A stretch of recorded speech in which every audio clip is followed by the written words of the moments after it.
Geger mapuyengan Handerpati saenggon-enggon pating drengok jeriting rakyat kang kebak ing sesambat kautaman mung dadi kembang pocapan orde baru sing turu saiki ginugah kaya macan baung sing kesurung murka kawula beda pilihan cacat-cacatan beda panemu udur kuwur sumyur mawur dadi tawur ngumbar janji ora enek bukti ngumbar swara kang tanpa guna gendera manjer gawa punjer prakara budi candala nungsang puyang uripe rakyat kaya gabah kesapu ombak Jaladri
Mbegegeg ugeg-ugeg sadulita hemel-hemel lae yen ora sisip sing dadi panduluku iki sadake Ratu Dwarawati Prabu Sri Bathara Kresna. Sing gedhe pangapurane kepeksa aku ora basa karo panjenengan. Amarga iki mapan ana omah utawa sudungku. Prabu Kresna kok sadak kucem sing dadi guayamu ana perkara apa Prabu Kresna? Oh, Kakang Semar iya. Mung Kakang Semar kang bisa ndak sambati. Kakang Semar kang minangka dadi pamonge wong tanah Jawa. Lan aku Prabu Kresna kang anyalirani Bathara Wisnu, Dewa Wisnu, dewaning katentreman. Pancene Kakang Semar kang minangka dadi pamonge wong Jawa lan Bathara Wisnu dewaning katentreman ndarbeni dharma utawa kewajiban kang kudu dilakoni Kyai. Rehne jagat saiki wis ora tentrem, rakyat wis padha ora ayem. Ingsun mundhut katerangan kepriye murih prayogane kahanan ing sakmengko Kyai Semar Badranaya.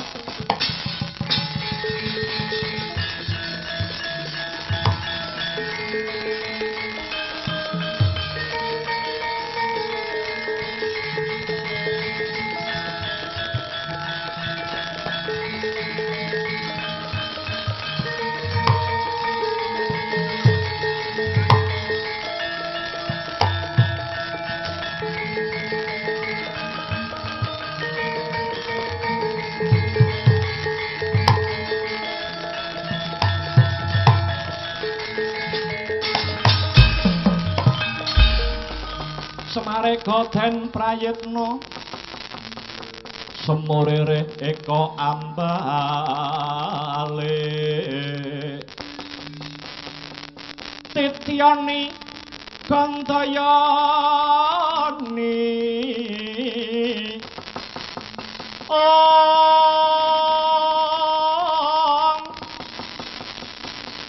Trisanya Purnama sasi gilar-gilar semet gining tengahing latar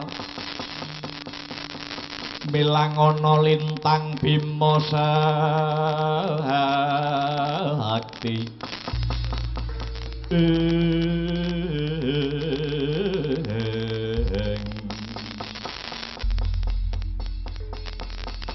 yen panjenengan Prabu Kresna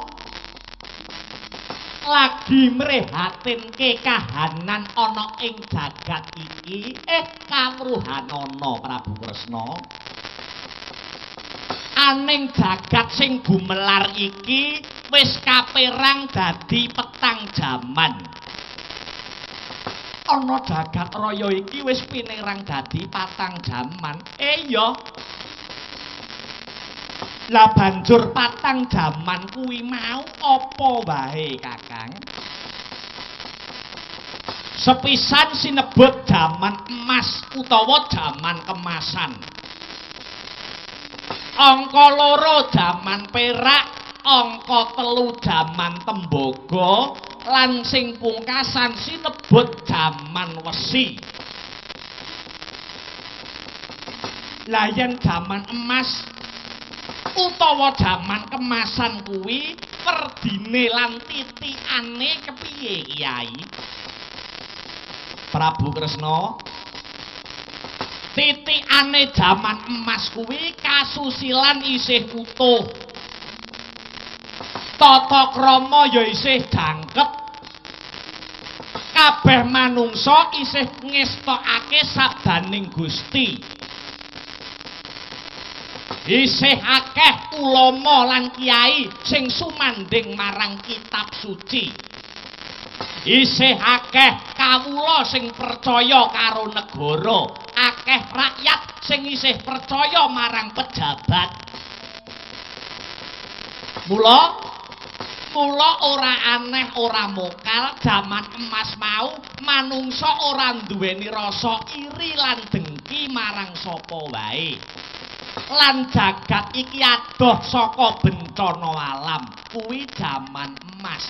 Anane mung ayem, tentrem lan bagya mulya. Mangkono Kakang Semar, ya. Lah yen jaman perak iki maknane kepriye Kyai? Jaman perak ya.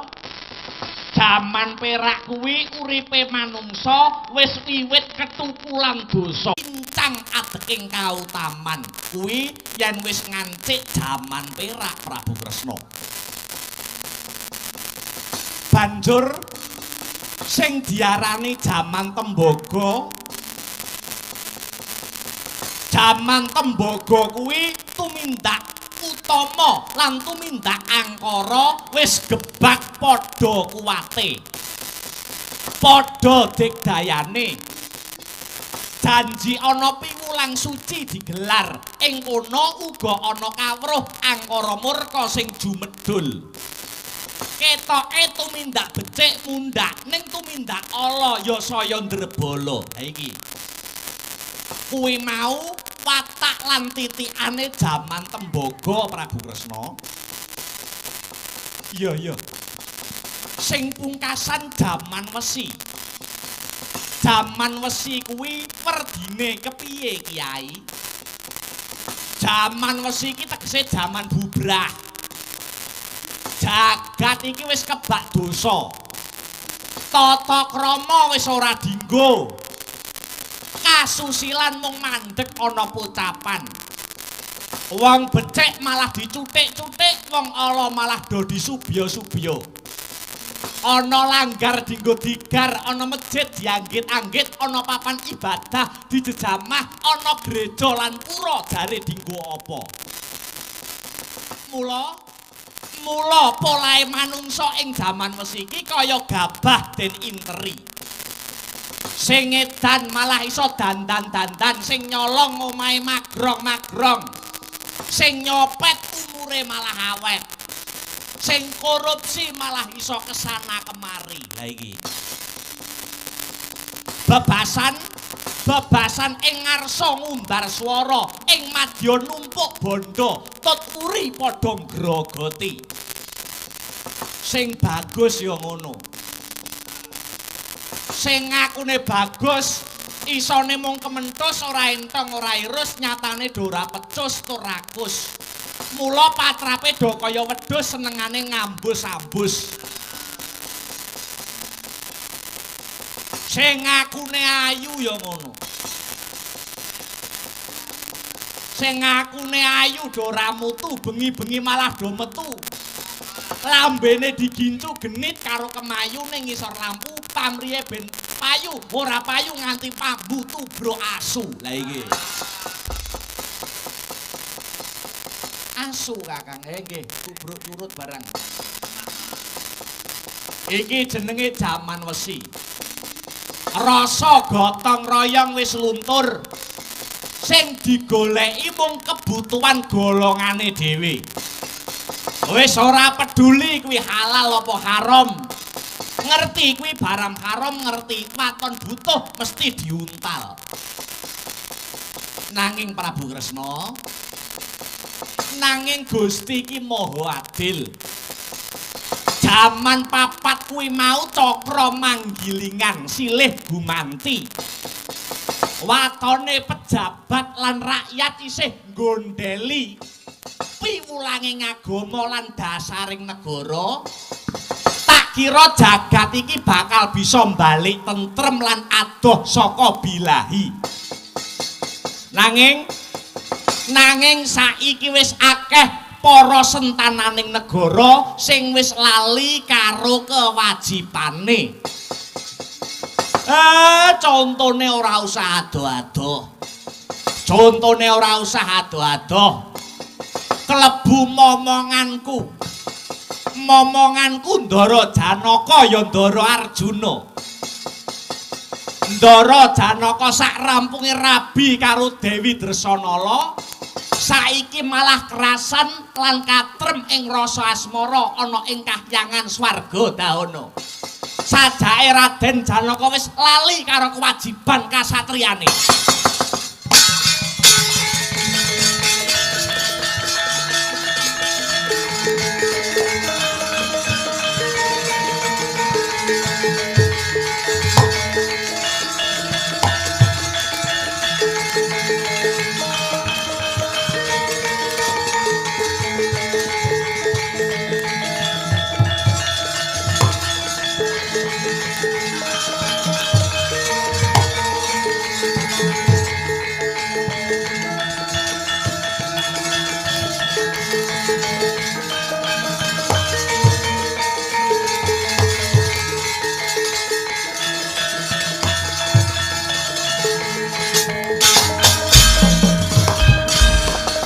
Nata Kresna lan ngandika Duh Yayi Prabu Haywa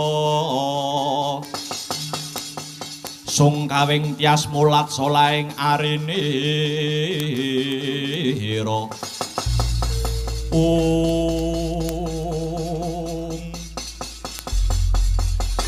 Kakang Semar banjur aku kudu kepriye Kakang Prabu Kresna, aku nampa wangsit. Mbok menawa ora suwe maneh jagat iki bakale padhang. Nanging kudu ngenteni tumuruning wiji kang sejati. Tumuruning wiji sejati, Kyai. Iya. Tegese wiji sejati kuwi donya iki butuh nom-noman sing bisa nentremke kahanan. Nom-noman sing ora wedi kalah ning atine lembah manah. Butuh nom-noman sing ora neka-neka ning bisa ngrampungi perkara. Nom-noman sing ora kakean janji ning kebak marang prestasi. Mula ayo padha sewang-sewangan laku. Ratu Dwarawati Prabu Sri Bathara Kresna tak aturi kondur ana negaramu Praja Dwarawati. Sampeyan openi rakyat sampeyan. Sampeyan reksa kawula handika. Asung banyu wong kang kasatan menehi teken wong kang kalunyon. Lah banjur Kyai Semar arep menyang ngendi? Aku bakal ngangklang jagat. Mapak tibane wiji sejati. Mapak wijine satriya tanah Jawa. Kang besuke bisa nggawa katentremaning para kawula Prabu Kresna.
janing sun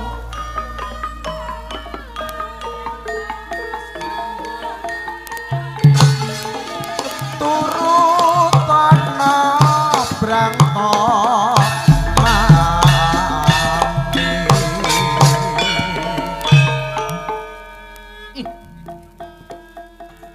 ora ana wong wadon kang kuwawa jiret rasaku kejaba mung sliramu wong ayu. Dresanala tambanana brangtaning pun Kakang Dewa Srani Cahayu. Apa kurangane pun Kakang wong manis? Dresanala mara gage nolea mrene ora ketang mung sedhela Cahayu. mara madhep popon kakang jogawe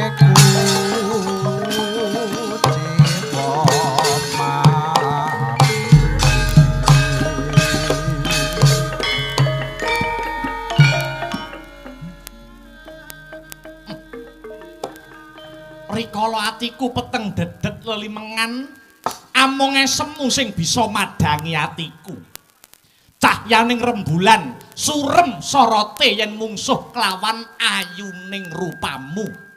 Dresanala kowe rabi karo Dewa Srani ora bakal tiba aning parang curi nanging malah tumiba aning kasur babut. Kowe bakal tak mulyake wong ayu. Taratandwa kang nandang tresna pun ingsun kanthi sarasmi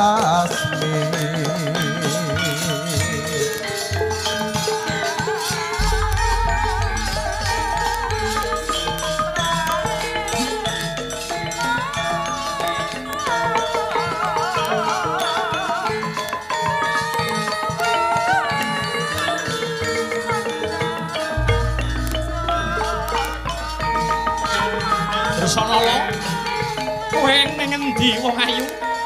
Kowe arep menyang endi cah manis? Kowe aja lunga. Kowe aja lunga cah ayu. Dresanala. Oh!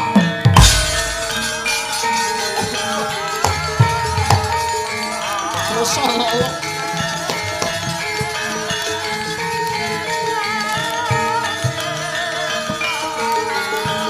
Oh Kanjeng Ibu.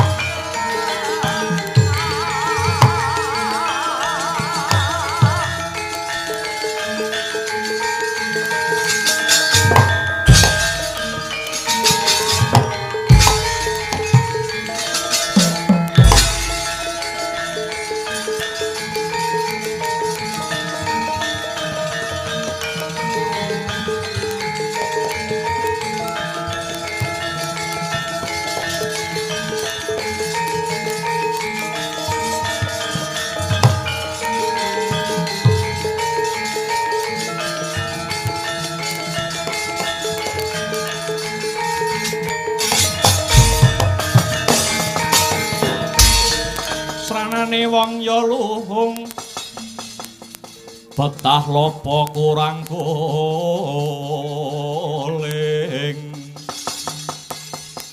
elinga salat jatmika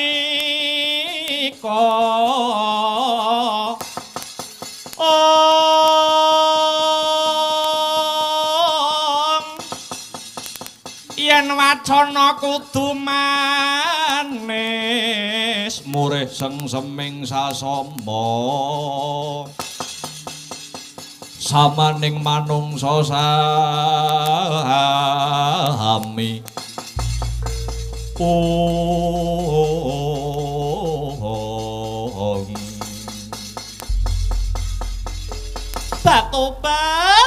tobat anakku bocah bagus Dewasrani. Telung dina iki kowe kok katon gembol perkara kang ora enteng ki janjane sing mbok pikir ki apa to, Ngger? Saka lekring wadana jaiting netra kang sarta tepunging wimba. Ana babakan rasa kang kineker. Ana apa bocah bagus Dewasrani? Mara diage sambato menyang ibumu aku Bathari Durga panguwasa Dandang Mangure ihi. Nun inggih Kanjeng Ibu. Pranyata leres dawuh jengandika Kanjeng Ibu Bathari Durga. Mbok bilih sakmenika wonten ingkang kula penggalih, wonten ingkang kula pikir Kanjeng Ibu. Lah ya matura, omong Dewasrani. Apa sing kok pikirke ki apa? Mbok menawa ana reruwet ibu bisa ngudari, yen ana pepeteng pun ibu bisa melu-melu madhangake Dewasrani. Yo, kowe iki wayahe mangan ora mangan. Wayahe turu ya ora turu ya nganti awakmu ya mundhak kuru. Ya ampun jane sing kok pikir kuwi apa to Dewasrani matura karo ibumu aku. Nuwun inggih Kanjeng Ibu nuwun inggih. Wekdal sak mangke kula mboten menggalih babakan napa-napa jernyatanipun. Jernyatanipun bondo donya kula sampun matumpuk-tumpuk. Bondone Dewasrani sampun turah-turah. Derajat kang sarta pangkat inggih sampun boten nguciwani. Ning emanipun Kanjeng Ibu, emane. Dereng jangkep gesang kula, dereng komplit uripe Dewasrani, bilih kula dereng gadah wanita sisian ingkang saged ndampingi gesangipun pun Dewasrani Kanjeng Ibu. Tobat. Jagat Dewa Bathara ya jagat Pangestungkara. Arep rabi wae kok dadak bingung ki ngopo ta Dewasrani?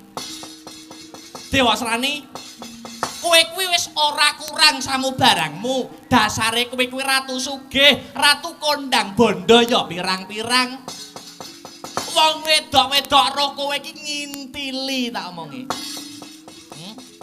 Mara diage, omongo, matura, cah wedok ngendi, jenenge sapa, omahe ngendi. Cah wedok kowe njaluk cah wedok model piye? Tak lamarne. Pun ibu sago nglamarne Dewasrani. Kowe njaluk sing piye? Sing ramping, sing awake cilik, sing semot, apa sing bokonge gedhe sisih? Pilihan mesti kelakon Dewasrani. Ayo matur Dewasrani. Ibu. Bares kures bloko soto blak kotang terus terang. Ingkang kula gadang-gadang sajroning ati menika sanes wanita lumrah. Banci ngono piye? Lho mboten. Mboten. Maknane sanes wanita lumrah menika wujudipun widodari. Dewasrani. Apa kowe lali? Bapakmu kuwi panguwasa ana ing Kahyangan Suralaya. Bapakmu kuwi pukulan Bathara Guru ya Sang Manikmaya. Aja slendra sing dadi rasamu. Nudinga kowe. Nudinga Dewasrani.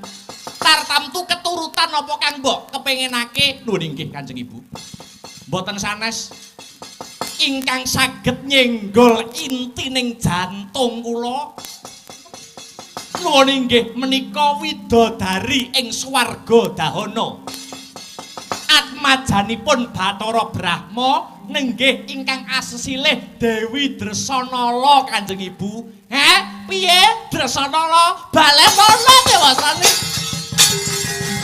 Balenana.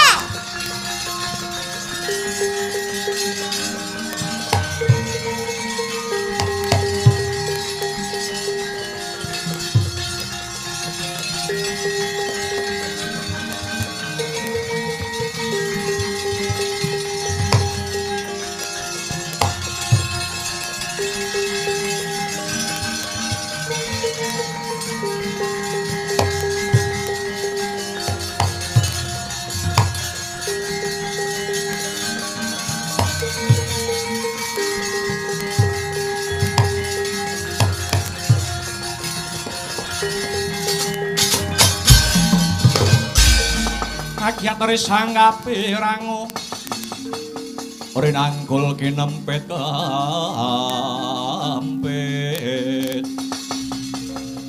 dosa ngaret naning bawana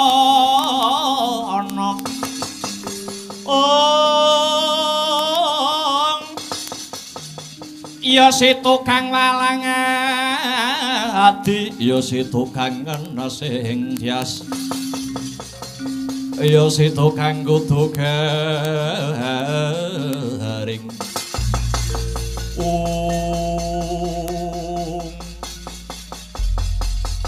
aja ngamur kowe Dewasrani kowe aja ngamur widodari kahyangan ki pirang-pirang widodari kahyangan iki akeh kenang apa kowe kok milih Dresanala kamangka kowe ngerti dhewe yen Dresanala kuwi wis duwe bojo paham apa ora kowe Dewasrani iya kula sampun mangertos bilih si Dresanala menika sampun duwe bojo sampun gadah garwa nuwun inggih punika satriya panengah Pandhawa nuwun inggih pun Janaka utawi Arjuna gene kowe ya mudheng gene kowe ya paham gene kowe ya ngerti nang apa kowe kok milih sing wis duwe bojo kuwi jenenge ngrusak pagerayu nyures-tures ijo kowe paham apa ora ngrusak omah-omahe wong kuwi dosa-dosane wong urip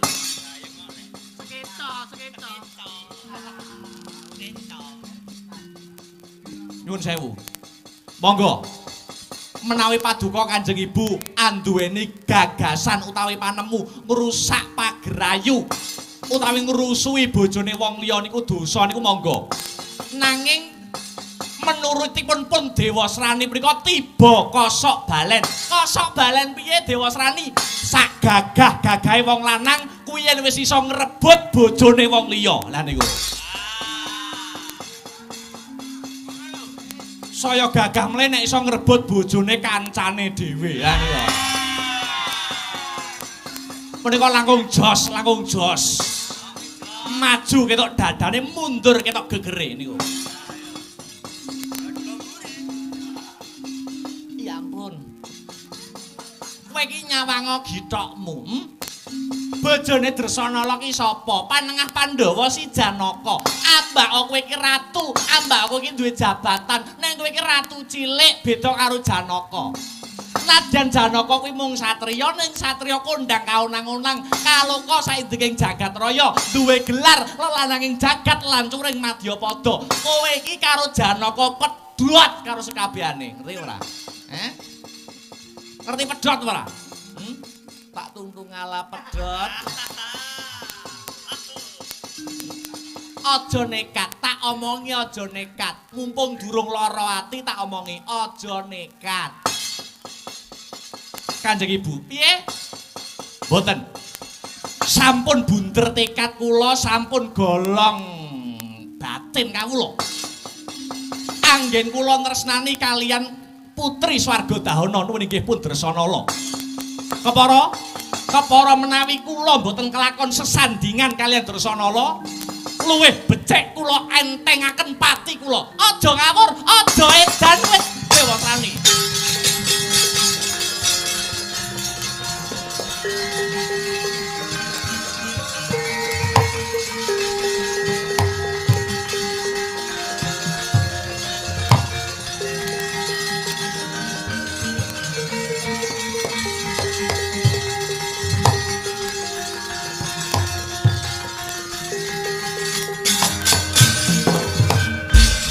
Ya Dewasrani ya. Ana tetembungan anak polah wong tuwa melu kepradah. Yen ngono pun ibu sing bakal mbudidaya, pun ibu sing bakal ngreka daya. Pun ibu bakal sowan aning bapakmu Pukulun Bathara Guru, panguwasa tunggal kang mapan ana ing Kahyangan Suralaya. Pun ibu bakal sambat, pun ibu bakal mutah. Supaya kowe bisa jejodohan kelawan Dresanala Dewasrani. Nuwun inggih. Ngaturaken panuwun Kanjeng Ibu. Aku bakal sowan bapakmu Bathara Guru. Banjur kowe enten ana luwih dhisik ana ing Tunggul Malaya. kalamun mengko si Dresanala wis kelakon pegat karo si Janaka, Dresanala gawanen mulih ana negaramu Tunggul Malaya ya Dewasrani ngestokaken dawuh Kanjeng Ibu. Bocah Tumenggung. Kula wonten dawuh Tandya Bathari. Kirapke saking Madyabala. Mbok menawa iki mengko ana moganing lelakon, kowe sak wadyabalamu sing merantasi gawe. Nuwun dhateng sendika Sang Tandya Bathari. Kereken gendera Barbang budal dina iki aja nganti nguciwani bocah Tumenggung.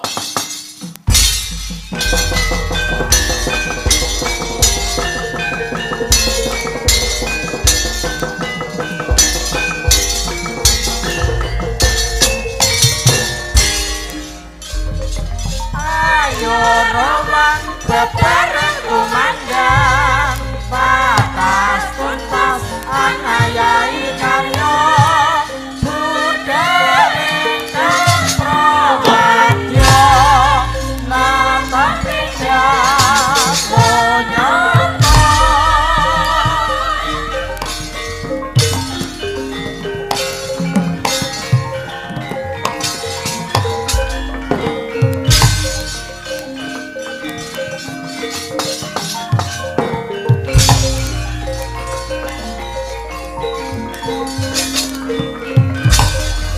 Ayo romang bebareng kumandang batas tuntas anayai karya budaya kang prawadya nata pijak konyata.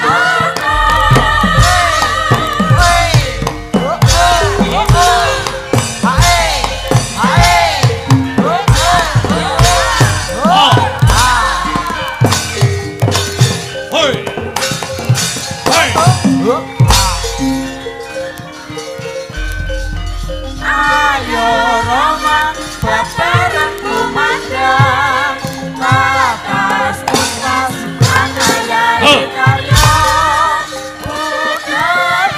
kang prawadya nata pijak konyata.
pasaran ning gerobokan.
Liyane tokno, aja meneng ae. Halo.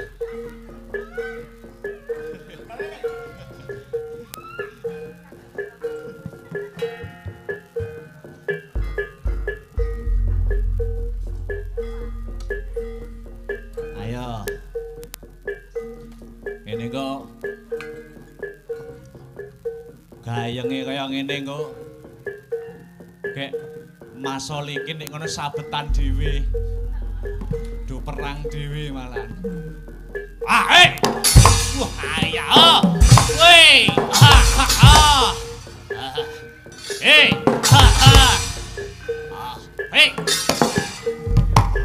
Oh, ha ha. Ha ha. Ha ha. Ha ha.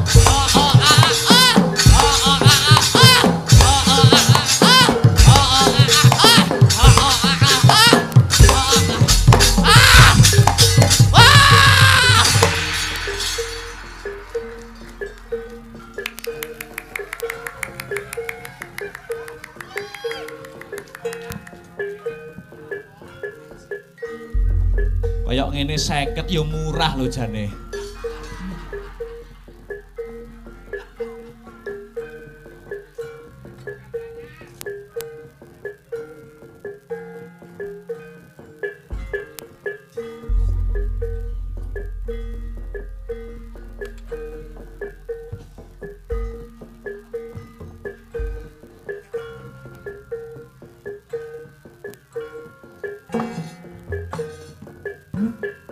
Ayo. Kanca setan-setan do budal ya.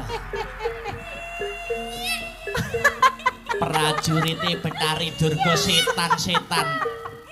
Berangkat yo berangkat.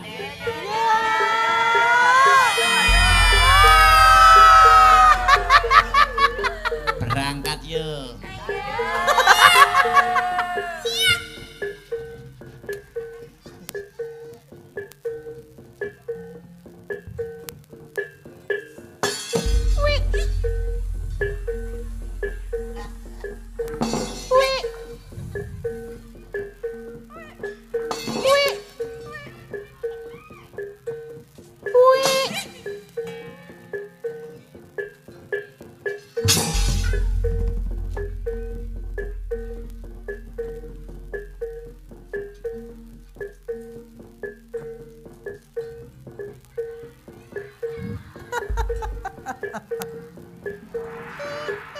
Aku mbiyen matiku, moriku ra ditaleni karo Mudin.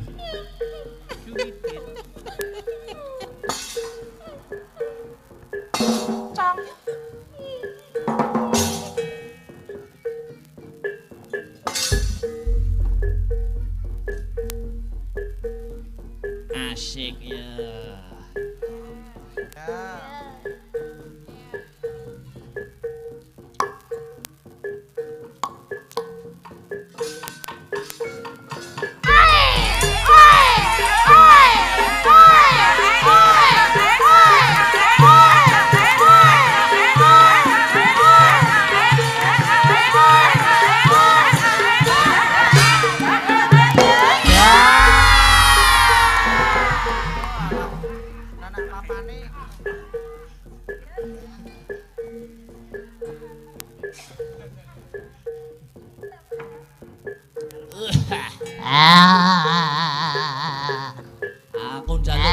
Aku njaluk buahe. Semangka. Jeruk anggur.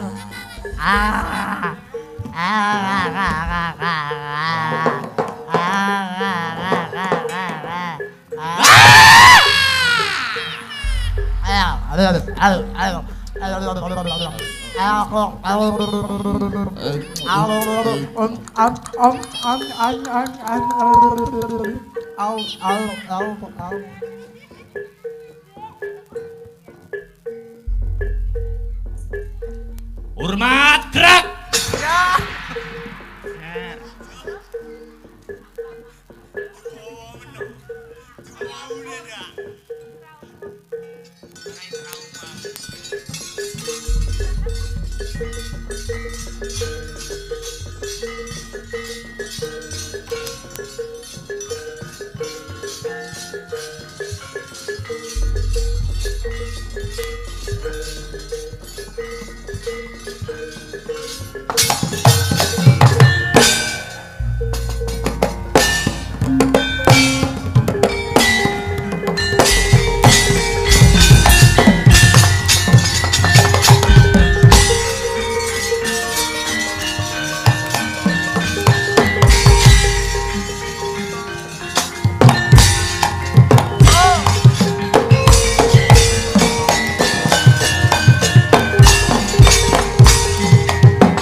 mangkya darajating praja kawuryan wasunyaruri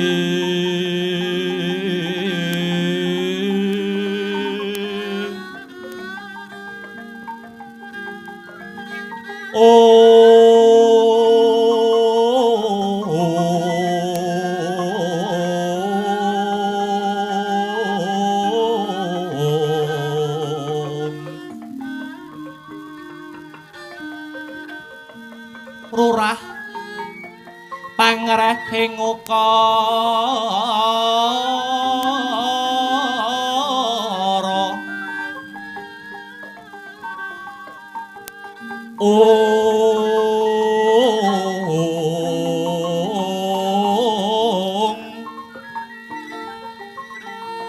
karana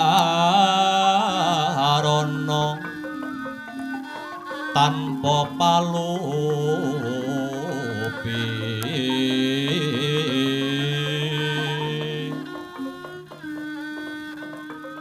atilar silas tuti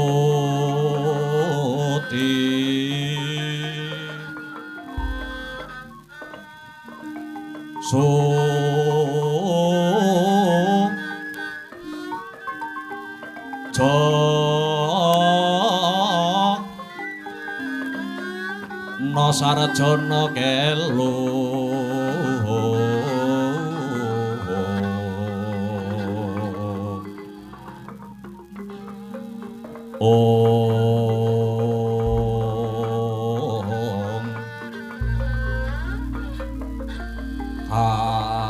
kalunglun kala tidha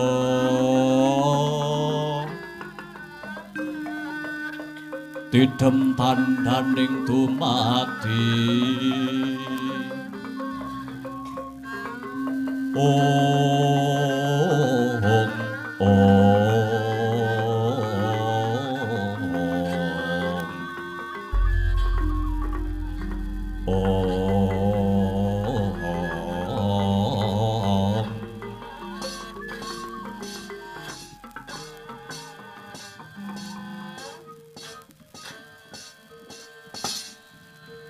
Om awik nam hastu nama sidi sekaring bawana langgeng. Kakang Narada. Pragenjong Pak Bong warudayang ti negara wong. Welut wisa banteng wareng kula wonten punapi Adi Guru. Monggo. Sakmangke kula aturi nyekecakaken anggenipun lenggah. Awit wekdal menika kula Bathara Guru mboten saged pratitis anggenipun badhe wawan pangandikan kalian jengandika Kakang Narada. Labet dinten sakmangke kahyangan Suralaya kedayawan pun Betari Durga nuwun inggih Bathari Pramana Kakang. Oh inggih Adi Guru inggih. Sasana saha wekdal kula aturaken dumateng Adi Guru anggenipun badhe manembrama dumateng Kang Garwa Batari Durga saking Dandang Mangure. Nuwun inggih Kakang matur nuwun. Durga, padha becik sak tekamu ngabiyantara marang jeneng ulun Pramani. Tobat. Nuwun inggih Bu Kulun. Nering sambikala prapta kula sowan marang jengandika Bu Kulun.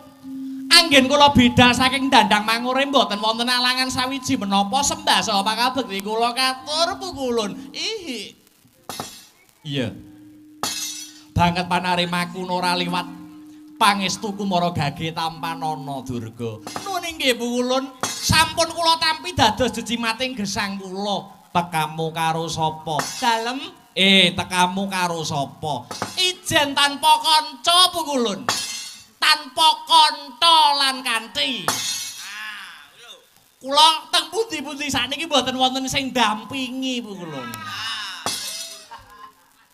Bot-bote Kula menika setya bekti kalian panjenengan ngakoni napa mboten yen kula menika bejepean. Iya. Sliramu kuwi garwa ulun, sliramu kuwi bojoku Durga. Alah dalah rak ya ngono. Biyen ketok apa saiki ketok apa gelau? Iya. Ora beda karo katresnanku marang kowe Durga biyen nganti saiki ora ana bedane. Lah rak apa to ya? Ladyan Paduka menika bojone kathah, bojone akeh, nanging Paduka sampun ngakoni, padha-padha bojone Bathara Guru, lak ya kula to sing paling penak anggenipun ngladeni. Iza apa ora? Iya. Nang kali kula saged nyokot-nyokot. Oh, iya. Iya. Lah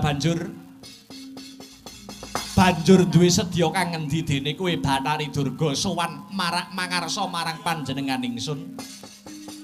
Ketitik saka lekering netra jaiting wadana kang sarta tepunging wimba. Ana babakan kang bakal kok andharake Maradyage matura Durga, matura kelawan panjenengan ingsun. Permara reh manguswamya ngambrang kadidarunaning kaswasering marga hamalatgung risang ganda wastrat maca lengleng lalu manguladi surya mangrang sang waya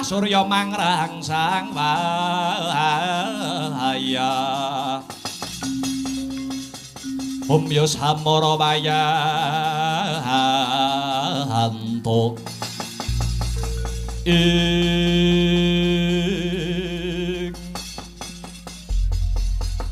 sepisan kula mriki ngaturaken alam menika tembung lawasaneng menika kangen sampun sawetawis dangu anggen Paduka mboten tilik ndandang mangure napa Paduka mboten kangen napa Paduka mboten kapang napa Paduka mboten rindu kalian kula ta Pukulun.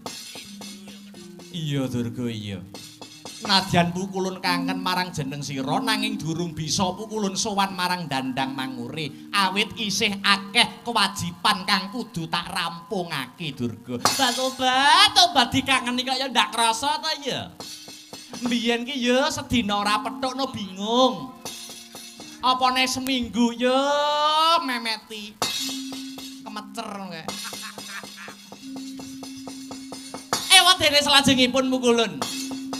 Ewadene salajengipun kula tinangisan kang putra pun Dewasrani ingkang mutah kula. Dene kula mboten kuwawa kalian pamutahipun mila Dewasrani ki duweni bapak sing dadi tetungguling para dewa. Inggih namung Paduka Pukulun Bathara Guru ingkang saged nuruti menapa ingkang dados pamintanipun pun Dewasrani Pukulun. Musik to, musik. Dewasrani kuwi duwe karep apa Durga? Dewasrani anggadhahi gegayuhan kepengin palakrama Pukulun. Lho. Yen mung arep rabi rak ya akeh to wong wadon kang gandrung karo Dewasrani. Tur Dewasrani ki lak ya bocahe bagus cakrak tur ya duweni kawibawan dadi ratu ana negara Tunggul Malaya. Inggih Pukulun inggih. Namung jengandika ngertos napa mboten? Sinten ingkang dipun karepaken Dewasrani wanita sing dipun tresnani kaliyan Dewasrani dengan ngertos mboten? Lho, lah banjur Dewasrani kuwi seneng karo bocah ngendi? Bocah sapa? Omahe ngendi? Mugi kawuningan Pukulun. Anak Paduka pun Dewasrani kepengin apalakrama kalian putri saking swarga dahana.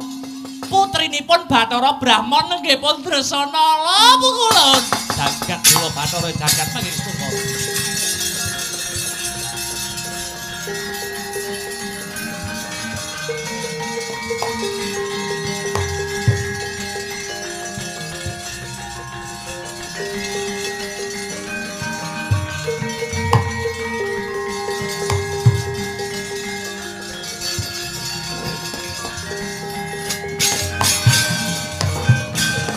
Bumi gonceng langit kelap-kelap katon lirikin canging alis risang mawe gandrung sabarang kadulu bukir moyak mayik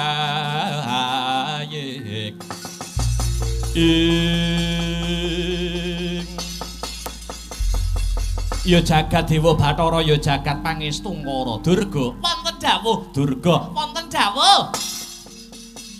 Apa kowe ora kulak pawarta adol pangrungu? Sampun, kula sampun. Kula sampun ngertos, kula sampun paham yen Dresanala anak Bathara Brama menika sampun diwengku kakung, sampun dadi bojone wong. Inggih menika bojone Janaka Panengah Pandhawa satriya ing Madukara. Nanging si Dewasrani tetep beguguk kutha waton. Dikandhani ora kenek ya sapa sing diturun yen ora bapake. Yen duweni kekarepan yen duwe gegayuhan kok mesti sadhet saknyet. Iya. Nanging kowe sing dadi ibune si Dewasrani kudu bisa benerake mbok menawa Dewasrani kuwi salah, Dewasrani kuwi luput mergo nyenengi bojone liyan. Sampun pukulun sampun. Dremimil paribasan entek amek kurang golek yen kula ngandhani sipun Dewasrani. Nanging panggah mawon yen ora Dresanala ora. Kados pundi lan niku? Durga wonten dawuh. Isih akeh wong wedok utawa widodari kayangan sing sulistya ing warna kepara ayune ngungkuli si Dresanala. Aja nganti iki mengko si Dewasrani. Kulun. Kula menika sampun ngandhani Dewasrani. Nyatanipun napa? Nyatanipun napa? Purwa dadi kutane sing dadi bukti lan nyatane. Kula sampun ngandhani nyatanipun Dewasrani tetep ngengkel, Dewasrani tetep merengkel, Dewasrani tetep ngeyel. Kamangka Dewasrani sampun sumpah upami mboten saged dedaupan kalian si Dresanala luwih becik dientengke patine. Kados pundi ngaten niku? Kula ingkang dados ibunipun menapa mboten bingung. Gandeng kula bingung, kula sambat kalian panjenengan. Mbok piye carane, mbok piye reka dayane? Panguwasa tunggal kayangan menika wonten asta panjenengan. Abang ijone lelakon Paduka ingkang nyekel. Kari Paduka utusan Bathara Brama kengken misahaken katresnane Janaka lan Dresanala. Beres ngono wae kok repot. Iya. Ananging ora gampang kaya apa kang kok kandhakake. Iki mengko bisa-bisa nglandang carang saka pucuk kriwikan dadi grojokan, gojekan dadi tangisan. Mboten usah mikir sing macem-macem, mboten usah sing mikir sing rena-rena. Ingkang bakul Dewasrani saged rabi kalian Dresanala. Titik. Kantun Paduka kersa menapa mboten? Nyuwun pangapura.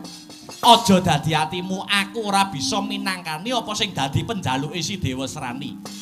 Mergo iki mengko bakal mahanani kahyangan geger. Inggih pukulun inggih. Namung semanten katresnan Paduka kalian anak Paduka pun Dewasrani. Paduka mboten nyawang. Dewasrani niku anak jenengan. Wonten paribasan anak polah bapa kepradah. Ning Paduka mboten babar blas mboten saged netepi tembung menika. Dewasrani wiwit cilik ora duweni panjalukan neka-neka kalian panjenengan. Duwe kekarepan siji wae kok ora disembadani yo. Wong lanang model apa ngono kuwi? Menawi Paduka mboten saged nyembadani ora iso nuruti sing pamintane Dewasrani, isen kula duwe anak Dewasrani kula patan lan dhewe kula. Aja Durga, aja. Durga.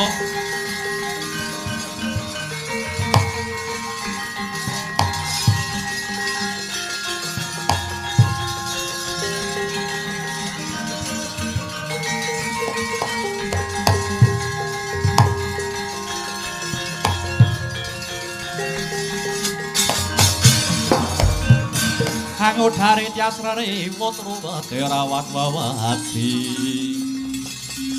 wati lamun kauningan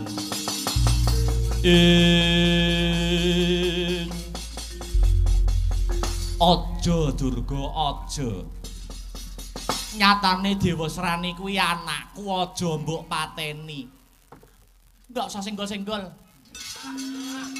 enggak usah pegang-pegang mayah aku mayah.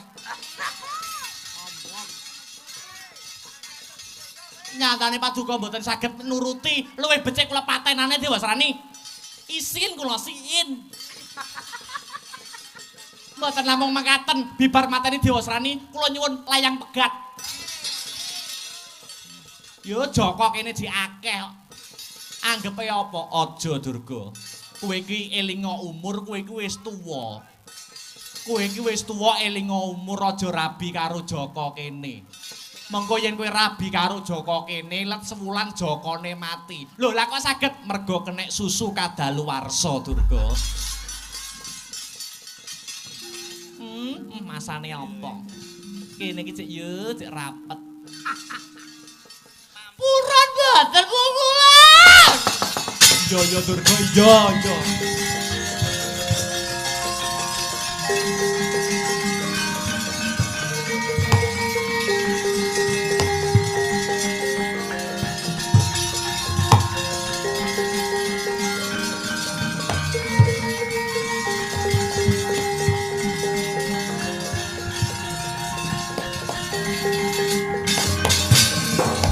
Iya, tak sembadani pamintamu. Matur nuwun, munggulen paduka sembadani saestu. Iya. Paduka badhe megatne Janaka kalih Dresanala. Iya. Paduka badhe ngrabekne anak jenengan Dewasrani kalih Dresanala. Iya, Durga. Aduh, malih sayang aku.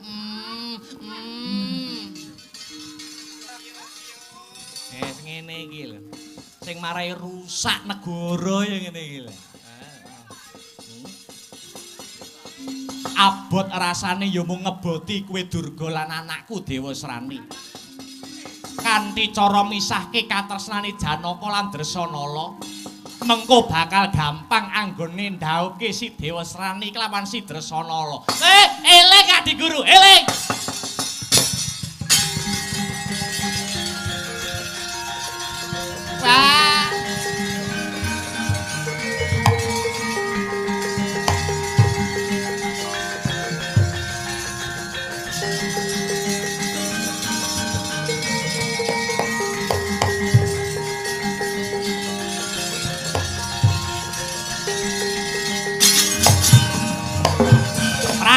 Pragenjang Pak Pong paru doyong tinegor wong.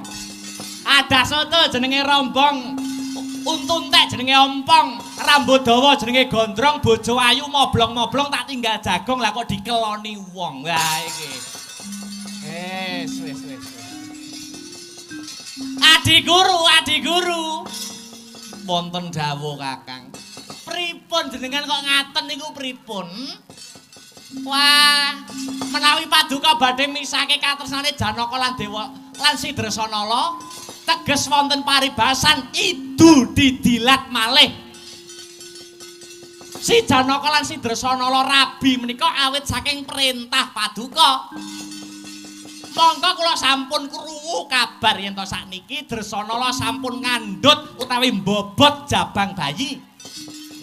Wohing katresnan antarane si Janaka lan Dresanala.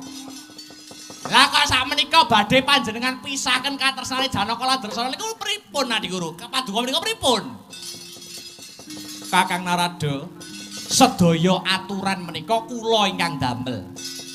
Menawi wonten awonipun kahyangan sanes Kakang Narada ingkang dados parantutuan nanging mesti ulun ingkang tinempuan. Mila sedaya kedah sak pakon ulun boten kenging badal dawuh ulun. Lho iya, ning aja ngono ta. Mula ngertos panguwasa tunggal wonten asta paduka Adi Guru. Ning eling.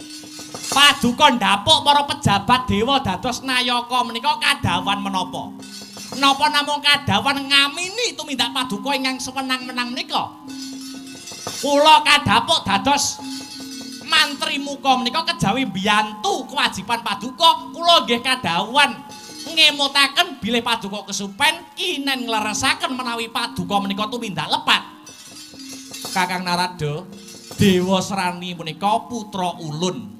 Napa kula kleru menawi kula nglabuhi marang anak? Lho, mboten kleru. Nglabuhi nyang anak kok kleru piye to? Kenging menapa Kakang Narada nyentulani pikajeng ulun? Kedahipun Kakang Narada emut wonten tetembungan anak polah bapa kepradah. Wong tuwa kena mradahi nyang polahe anak ning ya didelok dhisik polahe mau kaya ngapa. Yen polahe ngarumke jenenge wong tuwa wajib mradahi. Ning nek polahe anak gawe kucem saged netelke jabatane wong tuwa ya kudu dielingke to. Ora kok mung diuja mawon mboten Adi Guru. Wis akeh kedadean. Wong tuwa tetel pangkate ilang jabatane merosot derajate banger jenenge mung sebab nglabuhi anak sing ora bener tumindake. Paduka kedah emut Adi Guru dados ratune para dewa tumindakipun kedah adil Adi Guru, kedah adil. Sedaya kedah dipun pikir. Lekas paduka menika kleru awit badhe misahaken tiyang jejodohan mung merga nuruti karepe anak lan bojo. Bathara Guru ratune dewa paring dawuh boten kenging wola-wali. Yen iya ya iya, yen ora ya ora, yen abang ya abang, yen ijo ya ijo. Menawi Kakang Narada boten sarujuk, boten condong Kang sarta rumajeng kalian pikajeng ulun Kakang Narada saged ninggalaken kahyangan. Weh ladalah. Ha iki.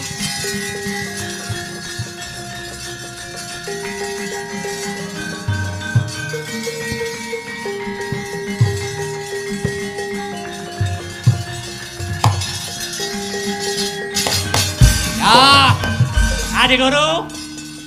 Hukum wonten donya niku wonten papat. Siji hukum adat, loro hukum kodrat, telu hukum negara, papat hukum karma. Siji hukum adat, ana desa nganake syukuran syaratnya kudu mujuti sesaji ingkung kebo.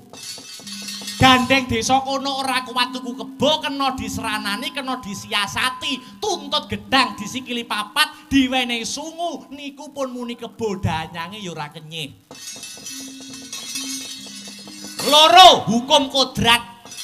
Srengenge niku panas, awan niku panas, ning kena disiasati gawe payung, gawe capil, gawe topi. Kaping telu, angka telu hukum negara. Niki nggih kena disiasati, watone duwe duit akeh, duwe jabatan hukum niki kena dienggak-enggoke.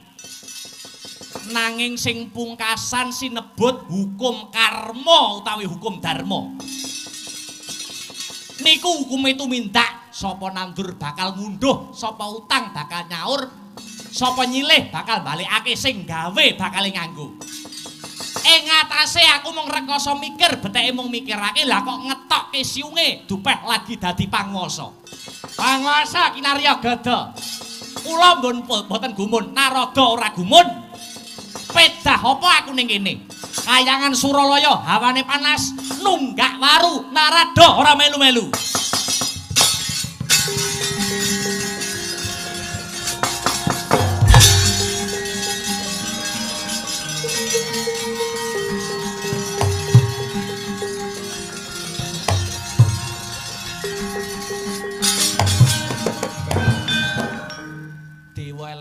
Minggat to. Anggepe apa? Kayangan Suralaya tanpa Narada dik jalan. Pun mboten usah dipun pikir pukulun. Ora usah dipikir, Narada ngelek-ngeleki ning kahyangan. Dewa liyane ganteng-ganteng, dewa liyane cakrak-cakrak, dewa liyane bagus-bagus. Narada ning kayangan nyejeni, beda dhewe, elek dhewe. Dewa kaya ceret ngono kok. Piye? Kowe ngelokne aku kaya ceret. Mbok kira aku wis ngalih ngono piye? Wong aku jek tekan kono mbolone kaya ceret. Mbok kira kupingku ora krungu ngono piye?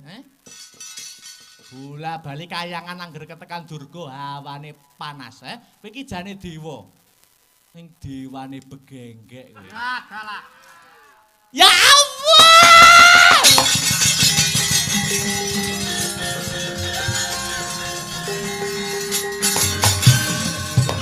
Ya ampun paduka kok mboten lesu, paduka kok mboten bela kula dilokne begenggek, ya ampun pukulan. Lah nyatane kowe iki dilokne begenggek, kowe begenggek tenan apa ora? Nggih. Nek iya ya wis ora usah nangis. Ya ampun. Indra. Bathara Indra. Indra. Aja turu iki sewengi Indra, aja turu. Iki rampunge ora jam 11 ki nganti esuk. Ki nganti esuk aja turu dhisik Indra.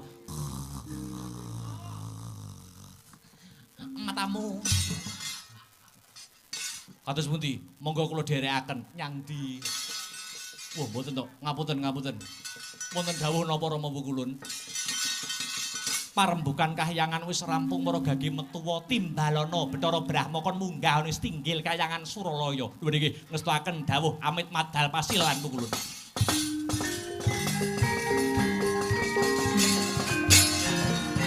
Dewa-dewa subata marang sureng prang. Utane harum-harum.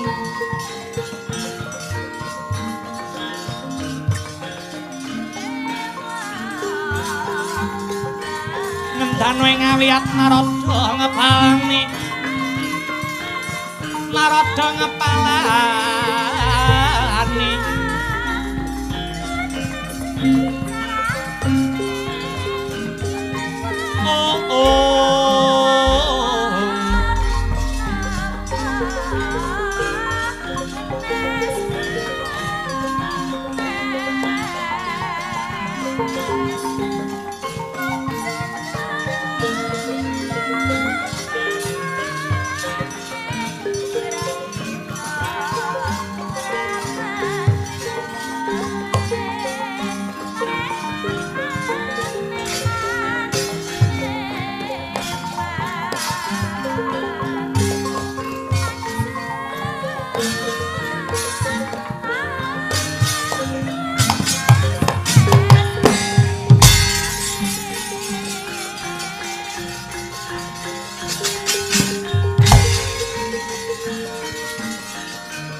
Lagi cawawan sabda Regang sumewa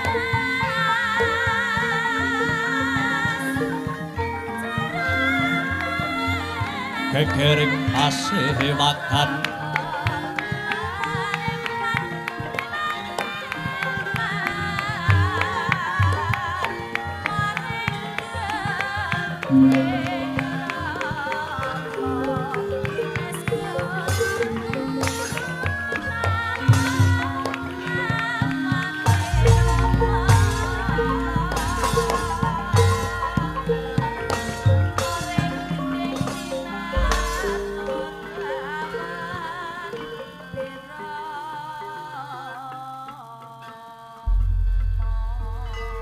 Anjrah kang puspita harum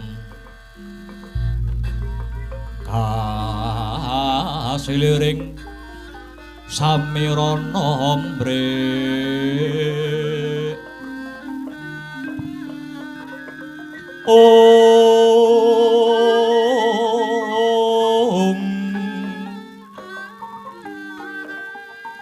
sekar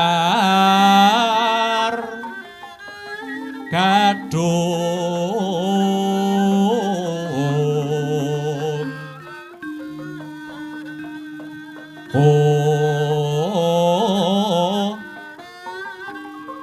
ngas gandanyo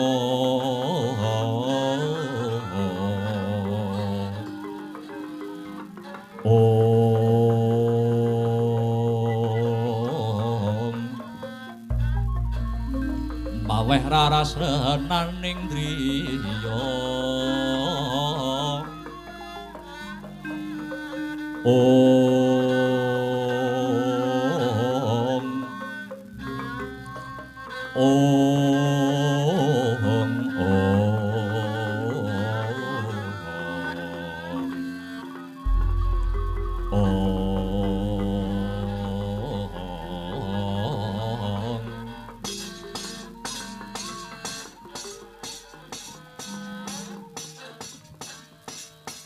saklangkung wanter timbalan paduka kula pun Bathara Brahma arsa nyadong rumentah sabda jengandika Pukulun Bathara Guru. Brahma aku arep takon marang jeneng kita Bathara Brahma. Nyuwun pirsa babakan punapa Rama Pukulun? Pangwasa tunggal kahyangan kuwi sapa? Pangwasa tunggal ingkang boten wonten tunggalipun nenggih namung jengandika pukulun Bathara Guru. Banjur sing menang nemtokke abang ijone lelakon kuwi sapa, Brama? Nuwun inggih namung paduka pukulun Bathara Guru. Nek aku kandha ngalor, dewa sanesipun nggih ngaler. Nek aku kandha ngidul, dewa lintunipun nggih badhe ngidul. Ya, yen pancen kaya mangkono, aku bakal perintah Maradyage, Baliya ana kahyangan kita swarga dahana. Dina iki uga pegatna katresnane anakmu Dresanala kelawan Janaka Brahma. Oh, ulun.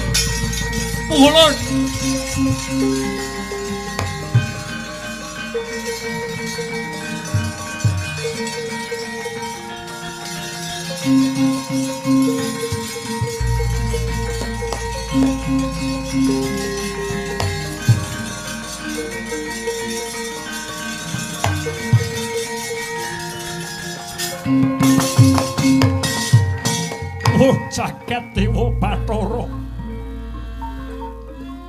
Kados sinamber gelap raos kawula pukulun. Kenging menapa paduka pukulun ngendika mbok menawi kula kedah misah katresnanipun Janaka lawan Dresanala. Kamangka sak mangke Dresanala menika sampun bobot bayi pukulun. Oh, nyuwun ngapunten. Abot anggen kula nglampahi kewajiban punika pukulun. Brama, ing sekawit kita wis ngucap dhewe bakal nindakake apa sing dadi dawuh ulun. Kenang apa kok sak mengko kita mbantah dawuh ulun. Eling Brama, eling. Lati pakarti kudu nyawiji. Apa maneh sing paring perintah panguwasa tunggal kayangan Suralaya. Yen sira mbantah perintah ulun, apa kira-kira kowe kuat nampa pidana saka Bathara Guru? Nanging pripun nasibipun jabang bayi wonten sajroning kandhutanipun Dresanala pukulun. Bayi ingkang boten weruh kintang kimpuling lampahan, bayi sing ora weruh dosa. Menawi benjang dewasanipun nangletaken wong tuwane dos pundi nasibipun pukulun. Aja kuwatir. Yen Janaka wis ngalih saka kahyangan swarga dahana, anakmu Dresanala bakal ulun rabekke karo putra ulun ya kuwi Dewa Srani. Nanging pukulun ora usah nganggo nanging. Wonten paribasan, ora usah nganggo paribasan. Budhal dina iki Brama, kowe budhal apa nampa paukuman, nampa pidana saka Bathara Guru.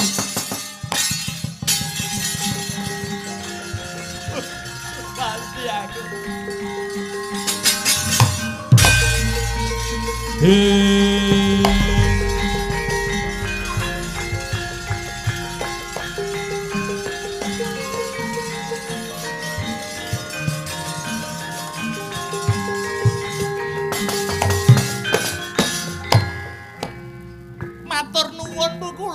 Matur nuwun paduka sampun minangkani pamintanipun anak paduka. Nuwun inggih pun Dewa Srani. Iya. Banjur Durga, jeneng kita arep menyang ngendi? Kula badhe ngetutne Brama. Kula badhe ngawat-ngawati lakune Brama. Apa pancen tenan tega arep misahke anake karo si Janaka? Menawi mboten, kula ingkang badhe ngukum pun Brama. Menawi Janaka kalian Dresanala sampun pisah, kula badhe balik wonten kayangan Suralaya mriki pukulun. Ya, Durga, duga-duga Jinawa, ati-ati aja nganti keri garwaku wong ayu pramoni. Gandanya sekar gadung.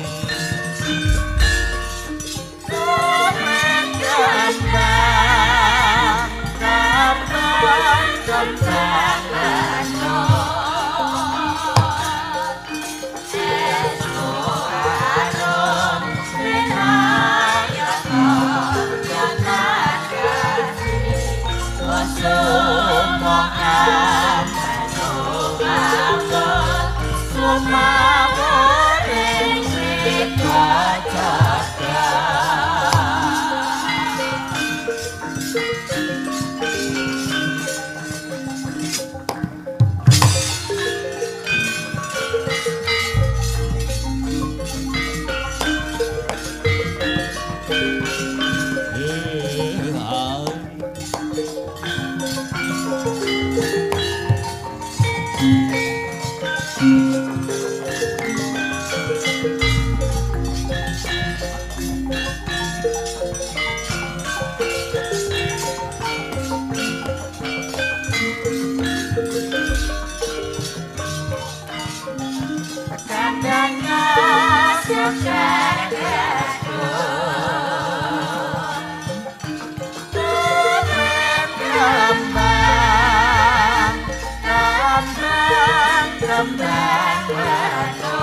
Sonolo Janaka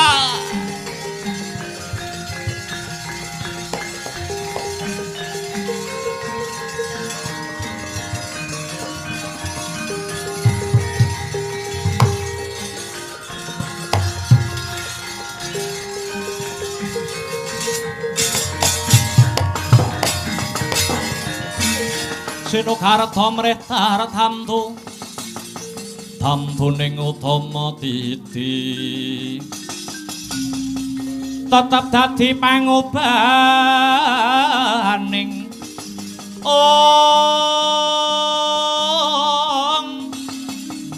wadya tentreming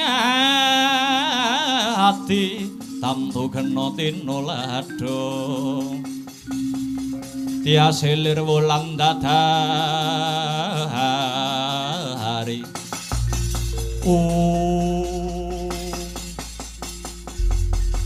Janaka Arjuna cah bagus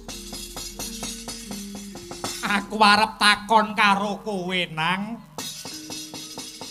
aja mbok tambahi aja mbok kurangi wonten apa ta Rama Pukulun kok semunipun wonten perkawis ingkang paduka badhe wis kowe menenga kowe iki cah wedok kowe menenga Janaka wonten dawuh Rama Pukulun kowe rabi karo anakku Dresana apa pancen tresna lahir batin nang kabengkao jojo jinubu aja jantungipun pun Janaka mboten wonten tulisanipun wanita sanes kejawi namung Kang putra pun Dresanala banjur jeneng kita Janaka manggon ana kayanganku kayangan swarga daana aku ning kene iki mbok anggep dadi apamu paduka sampun kula anggep dados sudarma utawi tiyang sepah kula piyambak aku wis mbok anggep kaya bapakmu dhewe lakar kados mekaten banjur kewajibane anak marang bapak kewajibane anak marang wong tuwa iki apa Janaka nuwun inggih menika mbangun miturut napa ingkang dados perintahipun wong tuwa yen kandha ngalor Janaka badhe ngaler yen aku kandha ngidul Arjuna nggih badhe ngidul yen kowe tak perintah mlebu ana segara geni sampun malih kula diperintah mlebet wonten segara geni kula ke nyemplung segara kidul badhe kula lampahi bagus lati pakarti kudu nyawiji kowe lanang tenan kowe satriya tenan Janaka yen pancen kowe satriya sumpahe satriya kuwi apa lati pakarti kedah nyawiji yen iya inggih iya yen ora ya ora pangandikanipun satriya Pandhawa Kresna ingkang tumetes dlancang seta sayekti mboten kenging dipun busak bagus dina iki ora usah dadak kesuwen aku nampa dawuh aku nampa perintah saka Pukulun Bathara Guru ya Pukulun Manikmaya dina iki uga kowe kudu ngalih saka kayangan swarga daana lan kowe kudu pegat karo anakku Dresanala Janaka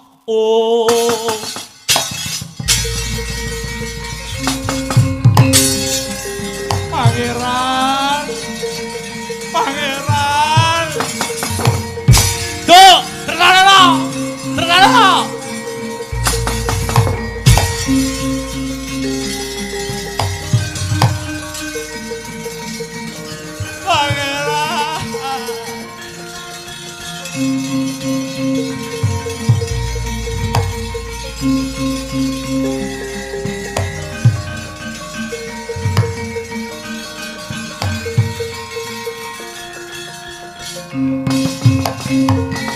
Ora usah mbok tangisi.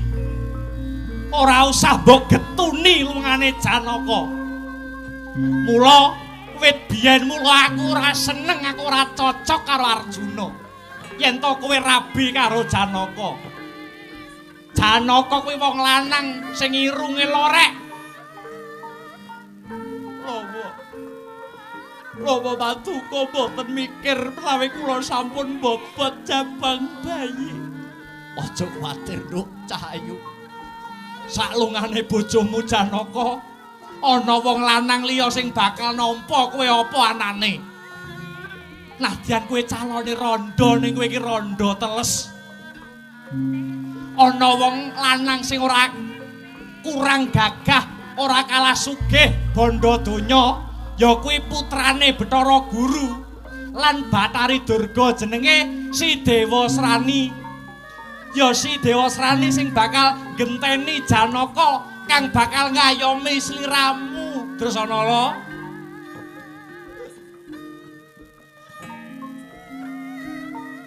Dewa Srani rabinen dhewe. Oh.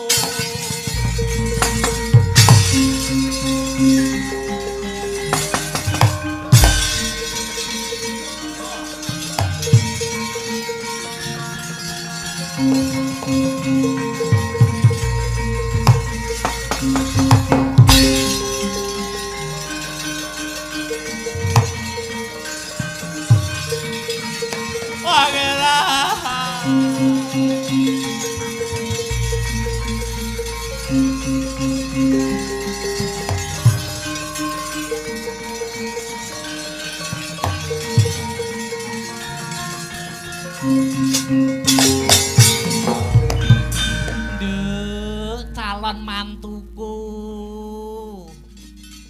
Cahayu Drasanala, tresna kuwi jalaran saka kulina ya, Nduk.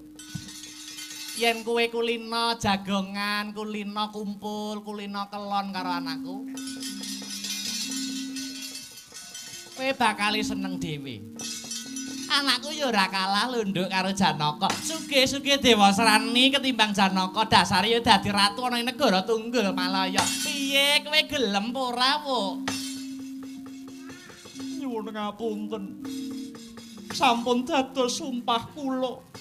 Mboten badhe ngladeni tiyang jaler sanes saklintunipun Pangeran Janaka. Kepara badhe kula entengaken pejah kula tobat. Yen kowe nolak marang panglamare anakku Dewa Srani, tegese kowe ngremehke Bathari Durga.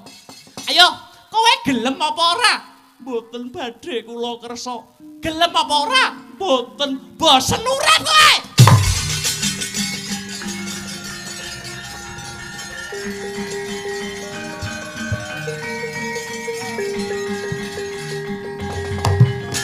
Ayo, kowe gelem rabi karo anakku Dewa Srani apa ora? Boten. Ngantos pati kula tetep belani Pangeran Janaka. Remehke Durga kowe.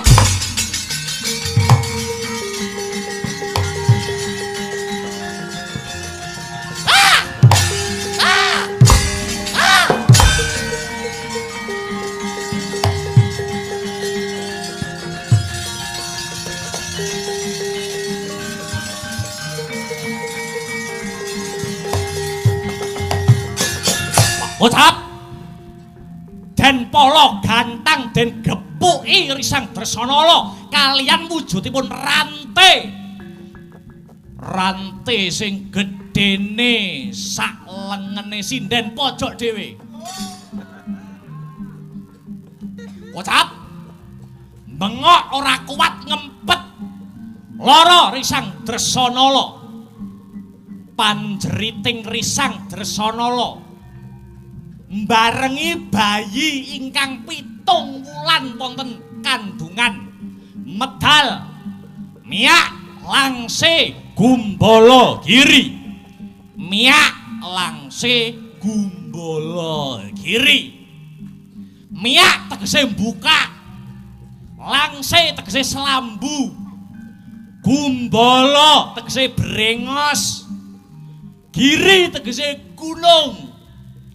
Bayi metu lewat dalan gunung sing enek brengose. Bayi medal Joko Kumalakala bebarengan kalian dewa ingkang anawuraken kembang-kembang hormati sang bayi anake Panengah Pandhawa Janaka.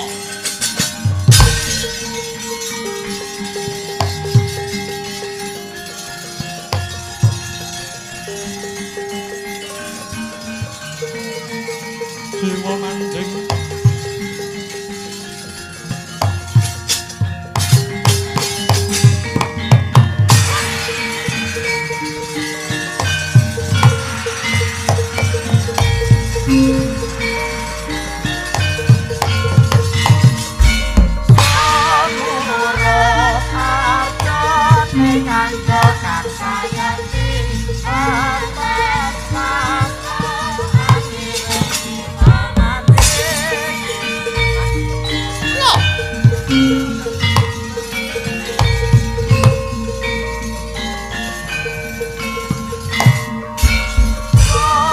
Dewa Srani gawanun Dresanala Dewa Srani.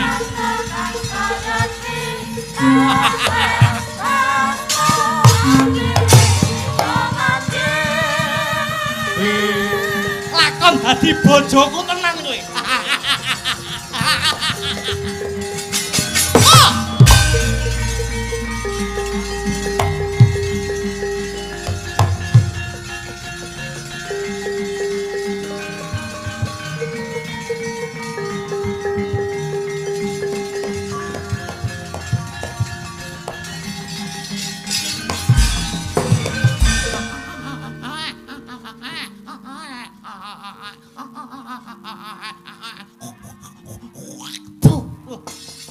Bayi wis ngidoni. Iki bayi anake Dresanala karo si Janaka. Mencorong cahyane kaya bapake.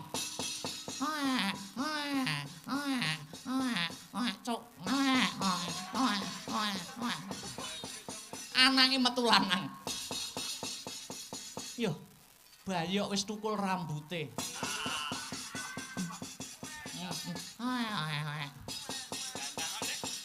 Yen kowe ora mati, besok gedemu mbebayani.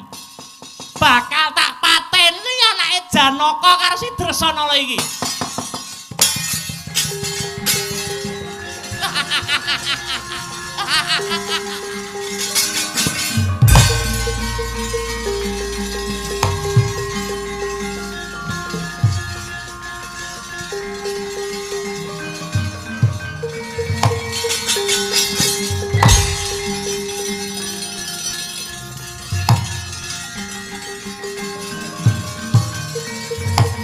Lengapatra